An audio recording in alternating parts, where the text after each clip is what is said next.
लिया दीना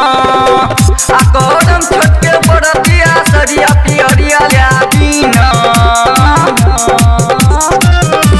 नारियल लिया दीना देवर जी सुपुली लिया दीना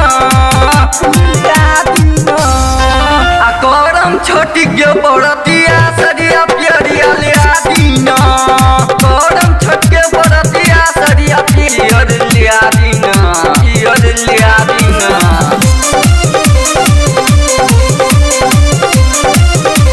बोली बोली छठी मैया की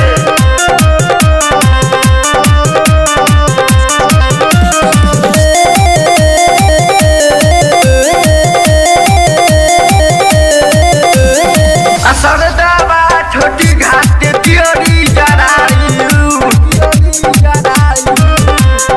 हाथ में कल सुप लेके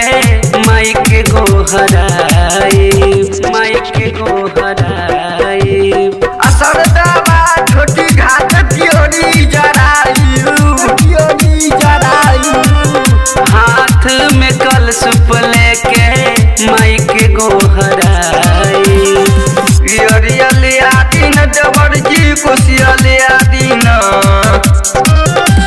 पियरिया लिया दीन देवर जी कोसिया लिया दीन करम छोटके बरतिया साड़ी पियरिया लिया दीन करम छोटके बरतिया साड़ी पियरिया लिया दीन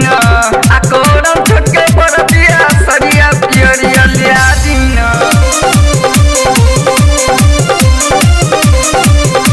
बोली बोली छठी मैया की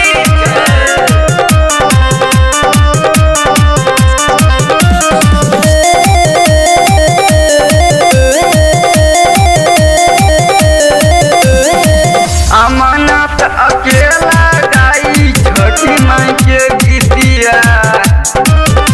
दौड़ा लेके चली देवर जी छठी माई के घाटावा घाटावा घाटावा अमनत अकेला गाई छठी माई के गीतिया